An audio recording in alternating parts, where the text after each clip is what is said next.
அனைவருக்கும் வணக்கம். காமம் உடல் சார்ந்தது மட்டுமல்ல, எந்த ஒரு பொருளையும் மனிதரையும் அனுபவத்தையும் அதிகம் விரும்பும், பற்று உண்டாக்கும். கிடைக்காமல் இருப்பது முடியாது என்ற மனநிலை காமம். காமம் மனதை வெளி உலகில் கட்டி வைக்கும். அதனால் அகத்தில் உள் அன்பு தோன்றாது.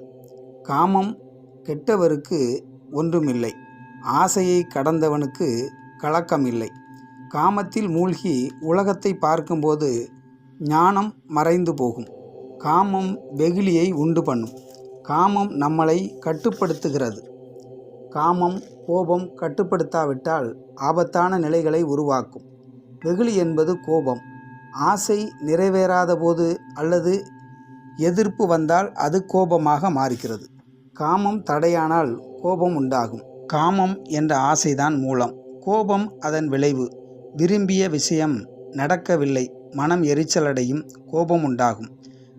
காமம் கோபம் இரண்டும் மன அலைகள்தான். அவற்றை அடக்க முடியாது, அடக்க முயற்சி செய்யக்கூடாது. அவற்றை புரிந்து கடந்து போக வேண்டும்.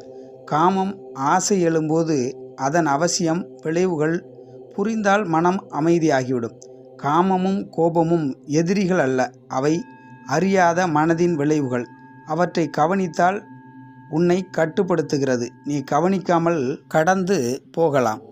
ஆசை கண் திறந்தால் உண்மை தெரியாமல் ஞானம் மறைந்து போகும்.